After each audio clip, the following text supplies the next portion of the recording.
Remind me once again just who I am, because I need to know. Ooh, oh, you say I'm loved when I can't feel a thing. You say I'm strong.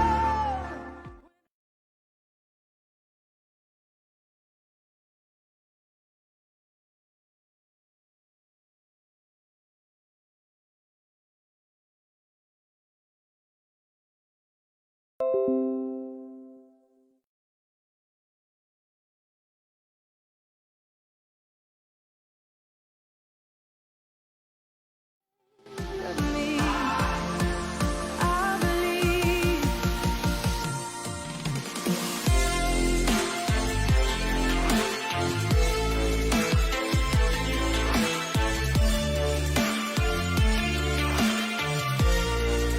You say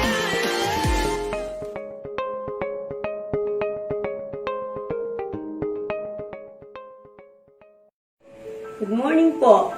Today is Sunday. Once again, we will have our Sunday worship celebration. Sabi natin, hindi matitigil ang ating pagsamba, ating pasasalamat sa Diyos kahit na po merong nangyayaring hindi maganda sa ating kapaligiran. And I thank God dahil meron tayong pagkakataong kagaya nito, kahit hindi tayo nagkikita-kita, pero alam ko sa ating mga tahanan, tayo is nagkakasama-sama. We will praise God. We will worship God. We will hear the word of God. Ang Panginoon ay mangungusap sa atin lahat. Before we continue, let us open our Bibles to 1 Thessalonians 5, 16, 17, and 18. Ang sabi po sa 16, rejoice always. 17, pray continually. 18, give thanks in all circumstances. For it is God's will for you in Christ Jesus. Nakakaano po, siguro magtataka kayo, sinabi pa ng Diyos, let us rejoice always, but pray continually. And in all circumstances, let us give thanks. Totoo po yun. Because it is God's will that we should always thank God. So, mapapasalamatan lang ba natin ang ating Diyos kapag maganda ang nangyayari sa ating buhay? Kapag hindi na maganda o meron tayong mga nararanasan na hindi maganda sa ating buhay, hindi na ba tayo magpapasalamat? Hindi ba dapat magpasalamat pa rin tayo sa lahat? Nandito pa tayo, buhay pa tayo, may pag-asa pa tayong lahat. Because God is our God. And He never changes. Sinabi niya, hindi niya tayo iwan, hindi niya tayo pababayaan. Salamat, narito pa tayo. Magsasama-sama pa rin tayo para tayo ay magbibigay ng papuri sa ating Diyos hanggang dumating ang panahon that we will be together with our God.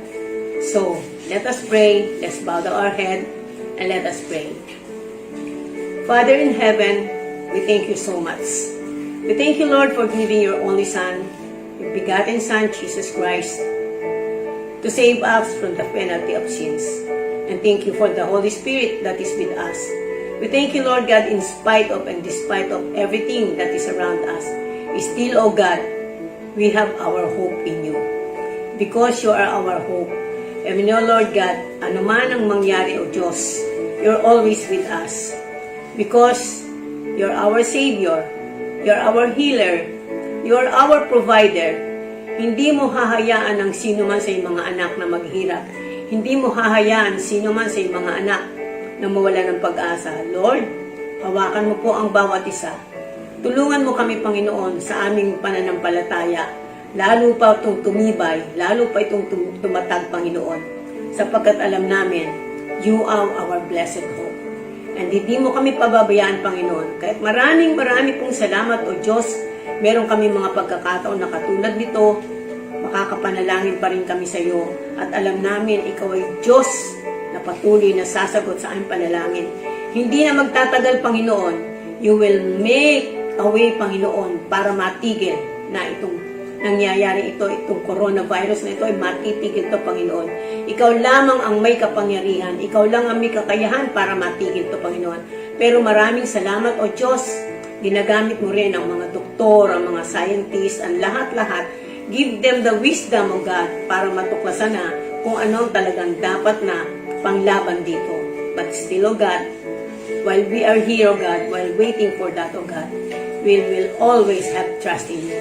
We will always have that confidence in you, O God. We thank you, Lord God, sa lahat ng ito. Hawakan mo, salamat. Hindi mo pinababayaan ang iyong mga anak, ang iyong church, Panginoon, because we are your church, O God. We thank you, Lord God, we thank you. At kami magpapatuloy, Panginoon, sa aming pagsamba, sa aming pananampalataya, sa aming sama-samang papuri sa iyo, God. Thank you, Lord God, we thank you. And this we pray in Jesus' name, with the power of the Holy Spirit. Amen and amen. Good morning po sa bawat isa at ngayon po tayo po'y magpupuri sa ating Panginoon. Pero bago po tayo magpuri sa ating Panginoon, basahin po muna natin sa Awit chapter 100 verse 2. Sabi po doon, mga lingkod kayo na may kasiyahan sa Panginoon. Magsilapit kayo sa kanyang harapan na may awitan. Amen. So kahit nga daw anong nangyayari sa ating kapaligiran ngayon, tayo ay patuloy na maglilingkod at magpupuri sa ating Panginoon ngayong araw na to. Amen!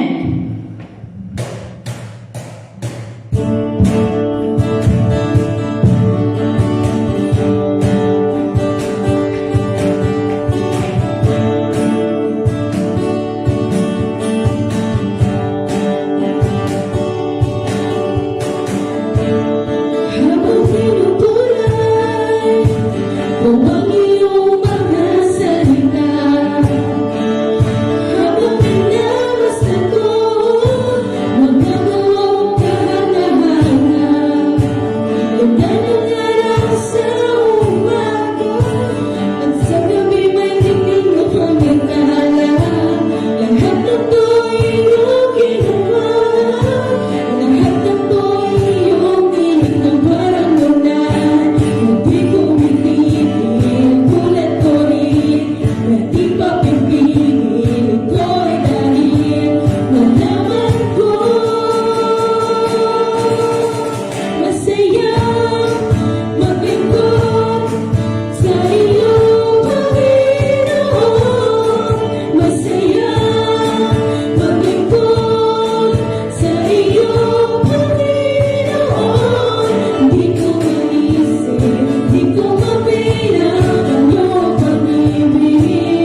Ikaw ay tapat sa iyong mga salita, kaya karapat-dapat lamang po na bigyan ka ng papuri sa araw na ito.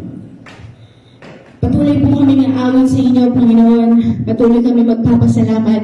And sabi nga po sa Psalms 95:3, "For the Lord is great, is a great God, and great King above all gods." Amen. Tunay nga, Lord, na anuman itong nangyayari sa mundo namin ngayon, you are our great God. You are the name above all names, Lord. Kaya nga po, Lord, karapat-dapat ka lamang na mabigyan ng papuri at pasasalamat sa lahat ng ginagawa mo sa aming mga buhay.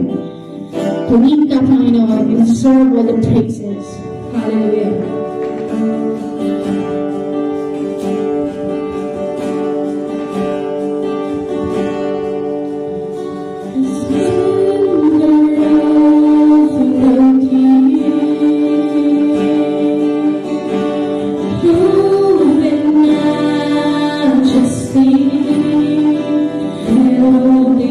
Rejoice, oh the earth rejoice.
great is our God. Sing with me, how great is our God. And all will see how great is our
Amen. Good morning po. Ngayon po ang first Sunday ng April 5. At sa ating pagsisimula ay let us bless one another. Sabihin mo sa katabi mo, you are a blessing. Yan, you are a blessing. Sa mga nanonood ng ang telecast na ito ay you are a blessing. Salamat dahil kahit di ko kayo nakikita, alam ko na andyan kayo. Kaya maraming salamat. Sa umagang ito ay ating pag-aaralan naman ang pangalan sa salita ng Diyos ay pamamagatan nating The Lord's Supper. Meron isang istorya na yung isang simbahan na ay ang mga tao pagdating may panahon na yung mga tao lahat nakatingin lahat sa sides ng simbahan. Nagtataka yung missionary, bakit na gano'n? Bakit nakatingin? Yung pala, nung mga unang panahon, yung mga unang missionary na dumating, ang mga salita ng Diyos ay sinusulat nila ng chalk sa gilid na simbahan, sa wall. Hanggang sa dumating yung panahon, nabura na, pero hindi naalis yung ugali ng mga tao na tumitingin sa wall. Lalo na kung pangalan ng salita ng Diyos. At ang ating pag-aaral tungkol sa Lord's Supper ay hindi po ito isang tradisyon lang, hindi ito isang ritual. Ito po ay mayroong pinagmulan. At yun po yung ating uugatin at ano yung kahalagahan ng Lord's Supper sa ating mga buhay. At buksan po natin ang ating mga Biblia sa aklat po ng unang Korinto, 1 Corinthians chapter 11, verse 23 to 26. Bukas na po kayo. Ang sabi po sa 1 Corinthians chapter 11, verse 23 to 26, "For I received from the Lord, which I also delivered to you, that the Lord Jesus, on the night that he was betrayed, took bread, and when he had given thanks, he broke it and said, 'This is my body, which is for you. Do this in remembrance of me.' In the same way, he also took the cup after supper, saying, 'This cup is the new covenant in my blood. Do this as often as you drink it in remembrance of me. For as often as you eat this bread and drink this cup, you proclaim the Lord's death until He comes.'" Po. Ang Lord's Supper po ay isa sa mga tinatawag po natin na ordinance ng church. Po. Natanungin natin, ano ba yung church ordinance? Ang church ordinance ay, this is a prescribed practice. Something that the church practices, ito ay ginagawa ng mga churches because Jesus Christ have told the church to do so. Sa New Testament, meron po dalawang maliwanag na dalawang church ordinance na ginagawa ng mga Christian church. Isa na po doon yung water baptism at yung pong Lord's Supper. Ito po. Ang water baptism po ay ito yung katumbas ng covenant of circumcision, yung pagtutuli. Kasi po nung panahon sa aklat po ng Genesis, para maging bahagi ka ng tunay na bayan ng Diyos, dapat ang mga lalaki ay nagpapatuli. No? Kaya nga po, muntik na nga po na hindi matuli si Moises at nagkaroon ng problema, pero salamat sa Diyos, hindi naman po. Ang Lord's Supper naman po, ang pinagsimula nito ay yung po tinatawag nating Passover. Passover meal. No po. Yung Passover meal ay ginagawa ito ng mga Hudyo hanggang ngayon sa Israel, ginagawa yan. Ito po ay birang pag-alala na once upon a time, sila ay dating alipin sa Egypt at sila ay inilabas ng Diyos mula sa Egypt. At isa sa ginawa ng Diyos doon, ang inatasan sila na lagyan ng dugo ng isang tupa ang hamba ng pinto ng kanilang mapintuan. At nung dumating ang anghel ng kamatayan, hindi po namatay yung kanilang mga anak. Kasi noong mga panahon po yun, ang namatay po lahat ng panganay sa Egypt. Panganay ng Pharaoh, panganay ng mga lahat ng panganiwang tao sa Egypt. Ngunit sa Israel po ay wala pong namatay. Wala pong natala sa Biblia na namatay dahil nagkaroon po ng tinatawag po na Passover. Ang Lord's Supper po ay meron po tatlong bagay tayong dapat matutunan sa Lord's Supper. Unang-una, the institution of the Lord's Supper. Po. Ayon po sa 1 Corinthians 11, verse 23a, "For I received from the Lord that which I also delivered to you." So makita po natin yung dalawang salita, received and delivered. No po. Wala pong tala ang Biblia kung kailan to na-receive ni Paul. No? Maaaring ito ay kanyang nadinig, sinabi sa kanya ng mga ibang apostoles, no? Pero ito ay diniliver niya sa atin. Ibig po sabihin, ang commandments ay galing sa Panginoon. Po. Kaya po siya sabi doon, ang pinagsimulan po ng Lord's Supper, diba, ay ang Panginoon sa Kristo. Kasi bahagi po siya nung tinatawag po na Lord's Supper. So it becomes uninstituted, it becomes a Christian practice, no po. Ang pangalawa po doon ay tinatawag na the elements of the Lord's Supper. Po. Bakit ko tinatalakay ito? Kasi po, ngayon nga po ay first Sunday ng month at sa ating practice at sa church ay nagkakaroon po tayo ng Santa Cena o ng Communion o ng Lord's Supper every first Sunday of the month. Sabi po sa 1 Corinthians chapter 11, verse 23 to 24, that the Lord Jesus, on the night that he was betrayed, he took bread. And when he had given thanks, he broke it and said, "This is my body, which is for you. Do this in remembrance of me." In the same way also he took the cup after supper, saying, "This cup is the new covenant in my blood. Do this as often as you drink it in remembrance of me." Marami po mga salita doon na bibigyan pa rin ng pansin. Unang-una po, itong Last Supper na ito, ang tawag nga pa ng iba dito, Last Supper, huling hapunan. Kasi sa lahat po ng tinatawag po na Passover meal, laging umaattend si Christ, ang ating Panginoon. Lagi po siyang kasama dun sa Passover meal. Pero ito po yung huling Passover na siya po na parang binago niya yung tema. Ano po? Kasi sa Passover meal po, meron pong 4 na cup yun. Yung pang-4 na cup, sinabi niya, "This cup." Ang sinasabi niya, yung cup po, yun ay sumasagisag ng kanyang dugo ng bagong tipan. Po.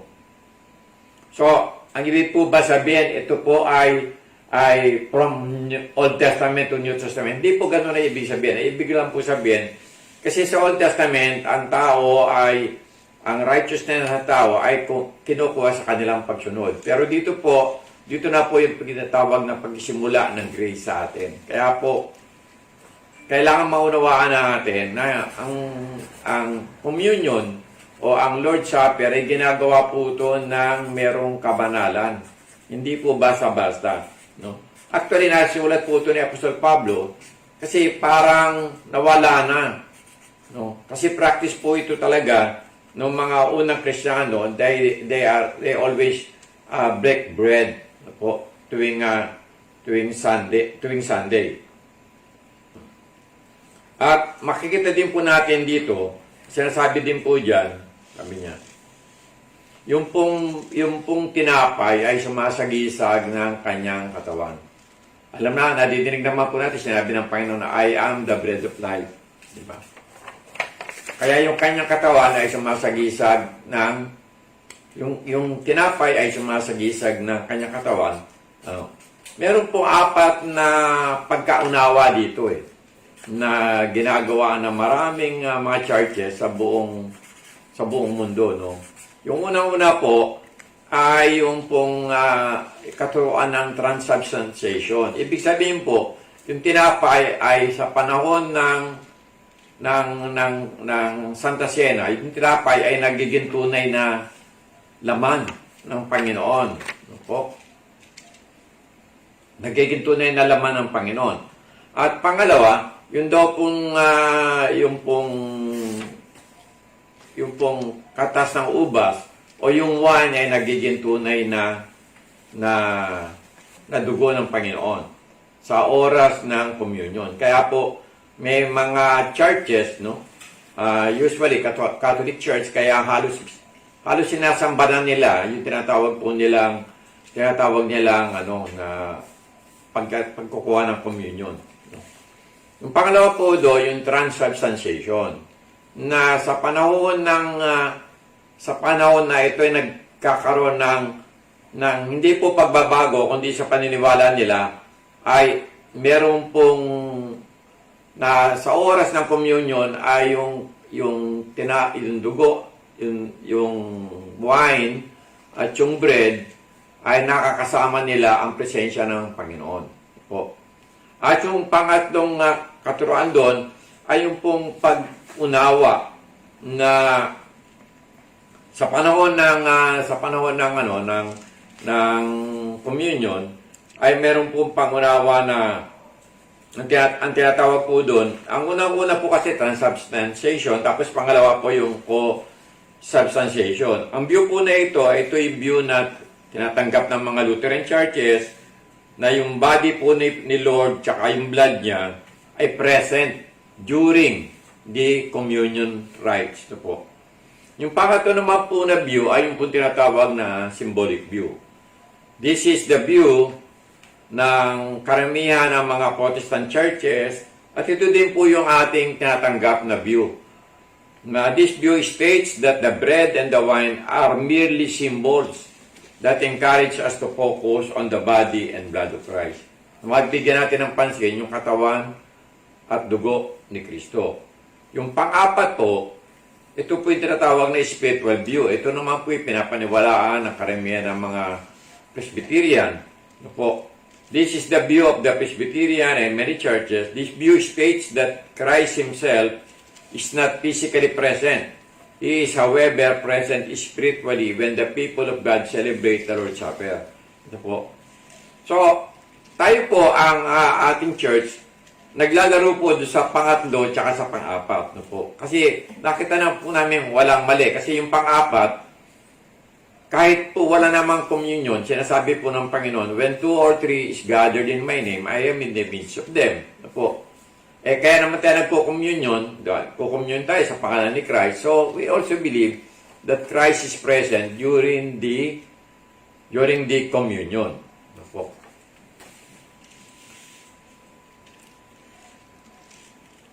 Kaya, pagdating po sa cup, no po, siya sabi po doon, in the same way also he took the cup after supper, saying, this cup is the new covenant, my blood. Do this in remembrance of me.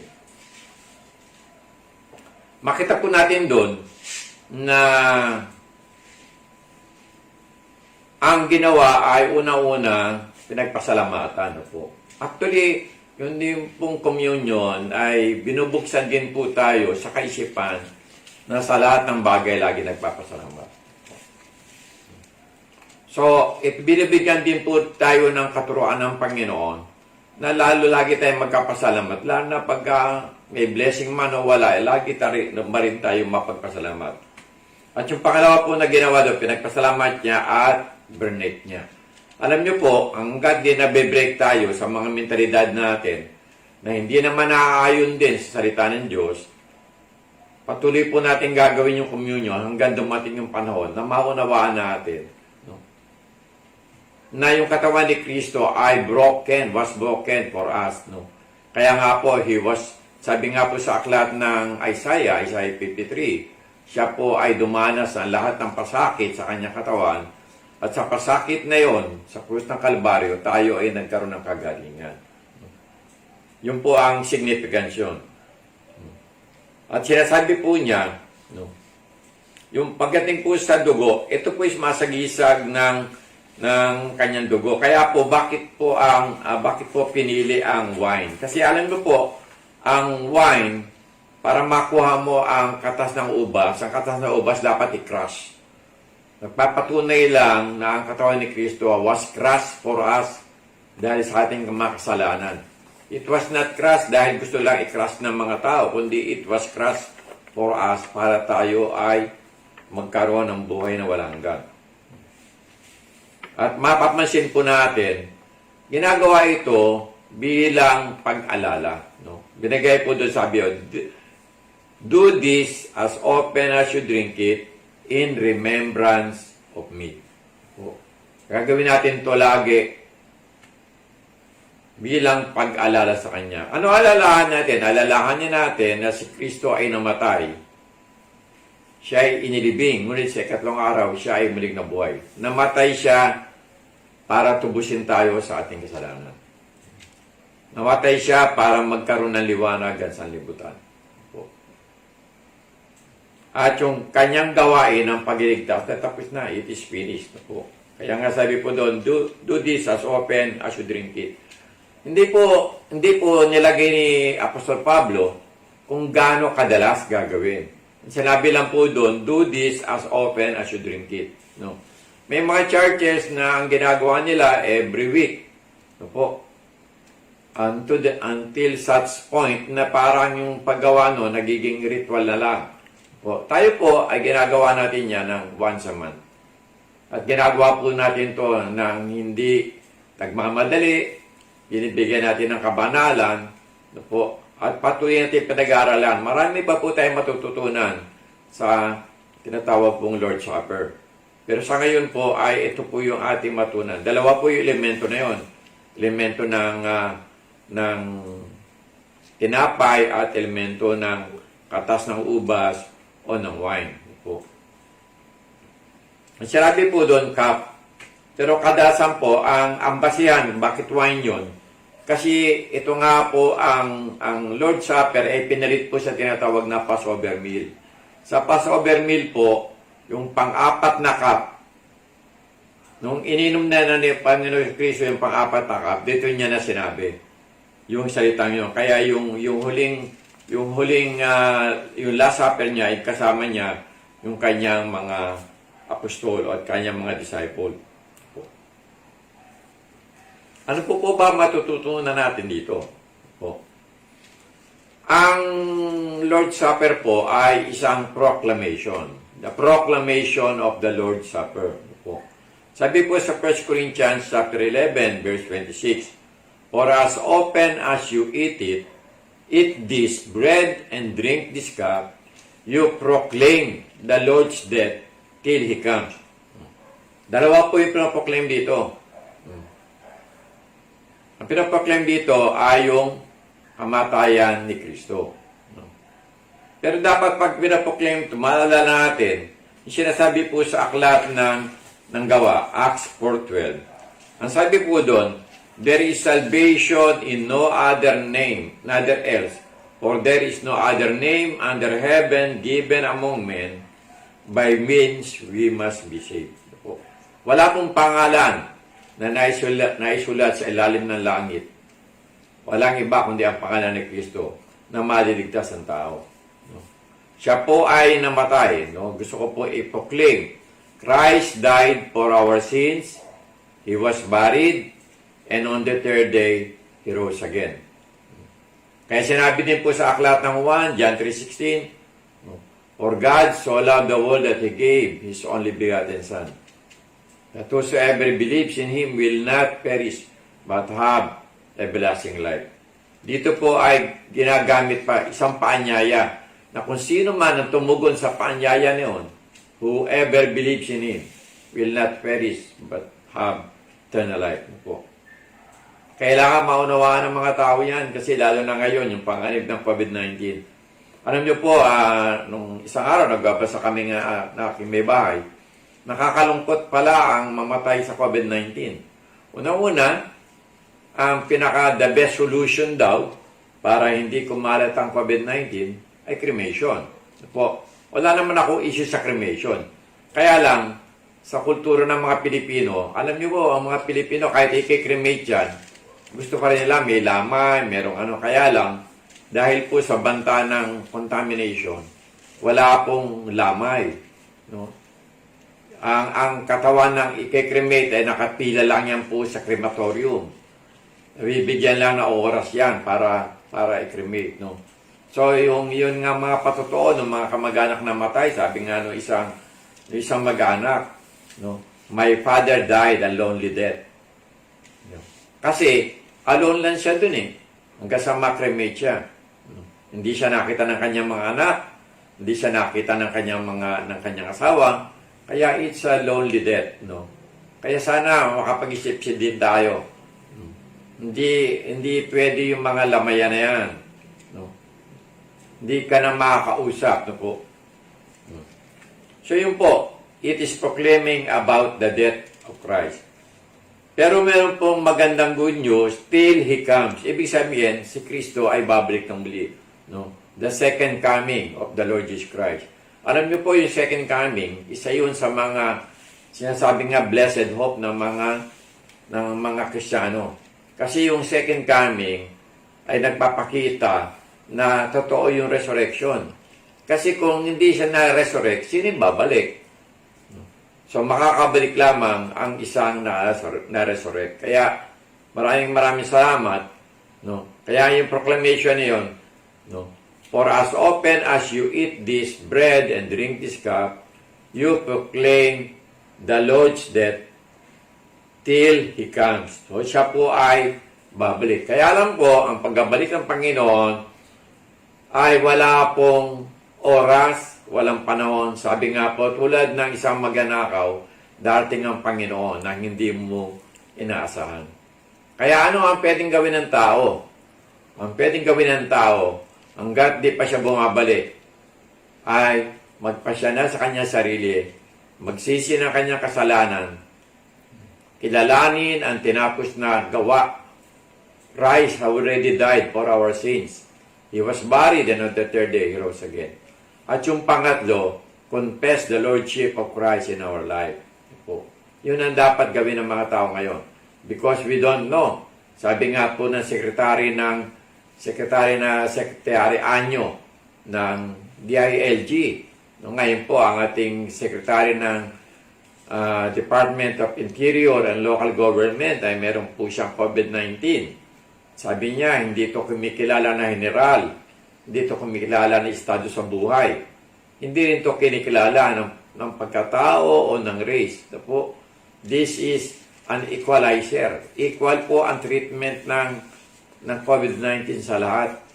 Mayaman, mahirap, pwede kang magkaroon ng COVID-19. At ang masakit po dun, pag namatay ka, you will die a lonely death. Po. Hindi ka maaabot ng mga kaanak mo kahit gaano kanila kamahal. So, bakit natin pinapangaral ito? Pinapangaral natin ito kasi ito po yung gagawin natin. Magkakaroon po tayo ng Santa Cena sa araw na ito. Pero gusto ko pong tapusin muna. Sabi po kasi ni John MacArthur sa kanyang aklat. Sabi po ni John MacArthur, when a believer comes to the Lord's table, he remembers Christ's work on the cross. Pag tayo ay nagka-Santa Cena o nagko-communion, dapat matandaan natin yung ginawa ni Kristo para sa atin. He partakes of Christ's spiritual presence and fellowship. At pag tayo ay nagka-Santa Cena, hindi po siya ay narito, hindi po siya absent. Kasi sabi nga po sa salita ng Diyos, when 2 or 3 is gathered in my name, I am in the midst of them. So, kadalakan natin. Kaya ang Santa Cena po ay hindi po ginagawa ng basta-basta na lang. No? Meron pa isang talata doon, sabi nga noon, ang tinatanong doon. Kaya, kailangan dalahan natin ang katawan ni Kristo dahil kasi yung mga iba dahil hindi nila pag-alala sa katawan ni Kristo, sila ay nagkaroon na ng sakit at karamdaman. No po. Alalahanin natin yun. Bigyan po natin ng paggalang ang katawan ni Kristo. Ibig sabihin po ang church. Bigay tayo ng paggalang sa bawat isa. Tayo po ay kanyang mahal. At ayaw niya na ang kanyang church na kanyang magiging bride ay nagkakawata-wata. Po. Kaya habang tayo po ay habang nananalangin, ang umaawit po ang ating praise and worship team, tayo po ay magbabahagi ng Santa Cena. Oh,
Sa awit at ngayon po ay tawagin ko po si Pastora para bigyan po ng tinapay at saro si Shaira.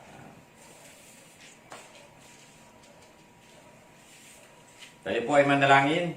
Dakilang Diyos, may gawa na langit at lupa. Marami pong salamat. Hinihiling po namin na bigyan mo po kami ng pagkakataon na makisalo sa iyo sa hapunang ito, Panginoon.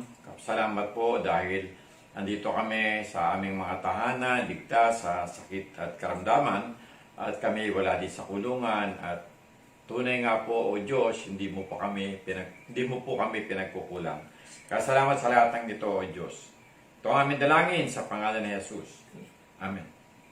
Pagbasa sa aklat ng 1 Corinthians chapter 11 verse 23. For I received from the Lord that which I also delivered to you, that the Lord Jesus, on the same night in which he was betrayed, took bread, and when he had given thanks, he broke it and said, Take it, this is my body, which is broken for you. Ito po ang tinapay. Ang tinapay po ay sagisag ng katawan ni Kristo, yung katawan po ni Kristo na nabayubay sa krus ng Kalbaryo, hinagupit, sinampal, sinuntok, at ano-anumang pahirap ang binigay sa Kanya.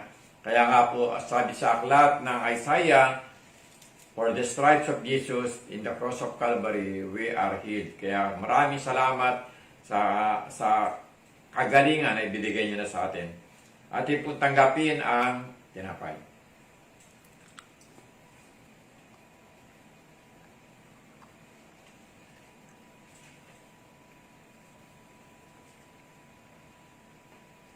Itaas po natin ang saro.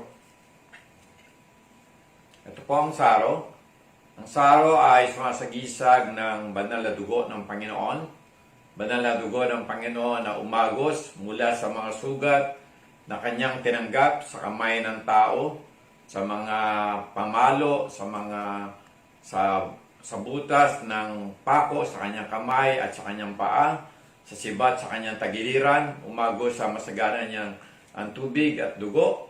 Maraming salamat, Panginoon, sa bawat latay mo, sa bawat dugo mo, ang dugo mo ang naglinis sa amin, Panginoon, at patuloy na maglilinis sa amin. Iligtas kami sa krus, sa sakit at karamdaman na ito. Sabi po sa aklat ng in the same manner, he also took the cup after supper, saying, This cup is the new covenant in my blood. This do as often as you drink it, in remembrance of me. For as often as you eat this bread and drink this cup, you proclaim the Lord's death till He comes. Atin po ipalitan saro sa ating katabi. Sabihin po natin, ang kagalingan ay, tunay na kagalingan ay mula kay Jesus.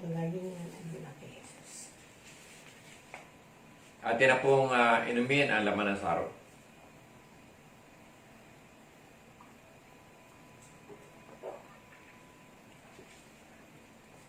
Panginoon, maraming salamat po. Maraming salamat na kami ay binigyan mo ng pagkakataon makisalo sa iyo sa hapunang ito, Diyos. Maraming salamat, Panginoon, na andito po kami. Wala kami sa kulungan, wala kami sa sakit karamdaman, wala kami sa banig ng karamdaman, O God. Maraming salamat at nandito po kami. We are staying home, safe home. Salamat, Panginoon, sa banta ng COVID virus, Panginoon, na hindi po nakapaglalagos sa dugo na binalot mo sa amin, Panginoon. Thank you for your blood, O God, that shielded us from any kind of sickness and diseases. To you, O God, we give you glory and honor. In Jesus' name we pray. Amen. Tayo po ay manalangin. Dakilang Diyos, may gawa na langit at lupa, we thank you. We praise you, Panginoon. You are the God that healed us. You are our shield. You are our strong tower. Ikaw ang Diyos na hindi nagbabago mula noon, ngayon, at magpakailanman. At patuloy kami magkitiwala sa iyo, O Diyos, sapagkat ikaw ang tunay na Diyos. Wala nang iba, Panginoon. Kamangha-mangha ang iyong gawa, Panginoon. Dumating man kami sa anumang problema sa buhay, nandyan ka upang kami tulungan at magkaroon ng solusyon, Panginoon. Bantama ng COVID virus, Panginoon. Ito'y salubungin namin, Panginoon, sapagkat ang pag-asa namin ay wala sa gobyerno, wala sa gamot. Ang pag-asa namin na nasa iyo. Ikaw ang magbibigay, Panginoon, ng dunong kaalaman sa mga scientifico, sa mga biologists, mga biotechnician, O God, para makatuklas ng panlaban sa virus na ito. Lord, tulungan mo din kami, Panginoon, na magpasakop sa aming pamahalaan that we will stay home. Hindi na po kami dumagdag sa mga maraming sumusuway, Panginoon. Kami ay maging bahagi ng solusyon at hindi po kami maging bahagi ng konsumisyon, Panginoon. Kaya maraming salamat sa iyo, Diyos, sa lahat ng ito.